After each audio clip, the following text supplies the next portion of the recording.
Active voice passive வாய்ஸ்க்கான rules வந்து நேற்று நம்ம கொஞ்சம் டீட்டெயிலாக பார்த்தோம்ல. ஸோ நேற்று பார்த்ததை விட இன்றைக்கி கொஞ்சம் ரொம்ப சிம்பிளாகவே சொல்ல ட்ரை பண்ணியிருக்கேன். இப்போது கொடுத்துருக்கக்கூடிய சென்டென்ஸ் ஆக்சுவலாக அவங்க என்ன பண்ணுவாங்க, டேரெக்டாக வந்து இதை பாசிவ் வாய்ஸை மாற்றுங்க இல்லை ஆக்டிவ் வாய்ஸை மாற்றுங்க அப்படின்னு சொல்லலாம். அப்படி இல்லைனா வந்து சேஞ்ச் டு அதர் வாய்ஸ் அப்படின்னு சொல்லிட்டு கொஸ்டினில் கேட்கலாம். கரெக்டாக. ஸோ நம்ம நார்மலாக ஆக்டிவ் வாய்ஸ் பாசிவ் வாய்ஸ்னால் என்ன பண்ணுவோம், சப்ஜெக்டை ஆப்ஜெக்டாக மாற்றுவோம், ஆப்ஜெக்டை சப்ஜெக்டாக மாற்றுவோம். பாசிவ் வாய்ஸில் எழுதுகிறப்போ பை போட்டு எழுதுவோம். கரெக்டாக. ஸோ இப்போது கொடுத்துருக்கு, ஃபார் எக்ஸாம்பிள் ஆக்டிவ் வாய்ஸில் கொடுத்துருக்கக்கூடிய சென்டென்ஸ் ப்ரெசன்ட் டென்ஸில் இருந்துச்சுன்னா ஓகேவா ஆக்டிவ் வாய்ஸில். பாசிவ் வாய்ஸில் என்னென்ன சேஞ்சஸ் இருக்கும் அப்படின்னா, சப்ஜெக்டை பொறுத்து ஹீ ஷீ இட் சிங்குலரில் இருக்கிறப்போ நான் வந்து இஸ் யூஸ் பண்ணுவேன். ஓகேவா. இஸ் ப்ளஸ் கொடுத்துருக்க வேர்போட பாஸ்ட் பார்ட்டிசிபிள். சப்ஜெக்ட் வந்து வி யூ தே ப்ளூரலில் இருந்துச்சு அப்படின்னா நம்ம ஆர் யூஸ் பண்ணுவோம் ப்ளஸ் கொடுத்துருக்க வேர்போட தேர்ட் ஃபார்ம். ஓகேவா.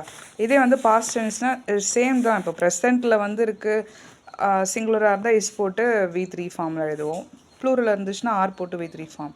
இதே பாஸ்ட்டாக இருந்துச்சுன்னா சிங்குலராக இருந்துச்சுன்னா வாஸ் போட்டு வேர்போட V3 ஃபார்ம், அண்ட் ப்ளூரலாக இருந்துச்சுன்னா வேர் போட்டு பாஸ்ட் பார்ட்டிசிபிள் எழுதுவேன் வேர்போட தேர்ட் ஃபார்ம். ஓகேவா. ஸோ இது ப்ரெசன்ட் டென்ஸ், இது பாஸ்ட் டென்ஸ்க்கான ரூல்ஸ். ஸோ அடுத்தது கொடுத்துருக்கூடிய சென்டென்ஸில் ஹேஸ் இல்லை ஹேவ் இருந்துச்சுன்னா அது பாசிவ் வாய்ஸாக மாறப்போ ஹேஸ் பீன் இல்லை ஹேவ் பீன் மாறும். ஆனால் நம்ம என்ன நோட் பண்ணணும்னா, சிங்குலராக இருந்துச்சுன்னா ஹேஸ் பீன் போட்டுக்கணும், ப்ளூரலாக இருந்துச்சுன்னா ஹேவ் பீன் போட்டுக்கணும். ஸோ சப்ஜெக்டை பொறுத்து நம்ம கேர்ஃபுல்லாக அதில் டீல் பண்ணணும். ஹேட் இருந்துச்சுன்னா நீங்கள் ஹேட் பீன் போட்டுக்கோங்க. ஓகேவா. So simple. அதுக்கப்புறம் வந்து பார்த்தீங்கன்னா வந்து ஐஎன்ஜி ஃபார்மில் வருது. இப்போ ஆம்எஸ்ஆர்னா ப்ரெசென்ட்டில் யூஸ் பண்ணுவோம். ப்ரெசென்ட்டில் வேர்போட ஐஎன்ஜியில் இருக்குன்னா அது ப்ரெசென்ட் கண்டினியூஸ்னு அர்த்தமா.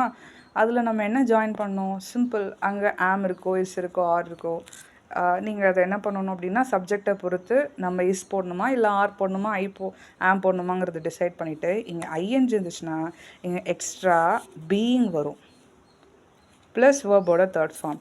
இதே வந்து பாஸ்ட்டில் பார்த்தீங்க அப்படின்னா வாஸ் வேர் ப்ளஸ் ஐஎன்ஜி அப்படின்னு இருந்துச்சுன்னா அது பீயிங் வரும். ஸோ ஐஎன்ஜி இருந்துச்சுன்னா நம்ம எக்ஸ்ட்ரா போட போகிறது பீயிங், அவ்வளோதான். சப்ஜெக்டை பொறுத்து வாஸ் இல்லைனா வேர் போட போகிறோம், வேர்போட தேர்ட் ஃபார்ம். சிம்பிள். இதே வந்து ஃப்யூச்சரில் இருக்குதுன்னு பார்த்துக்கோங்க. வில் ஷால் இருந்துச்சுன்னு வச்சுக்கோங்களேன், வில் பி இல்லைனா ஷால் பி வரும், அவ்வளோதான். வேர்போட தேர்ட் ஃபார்ம். சிம்பிள்.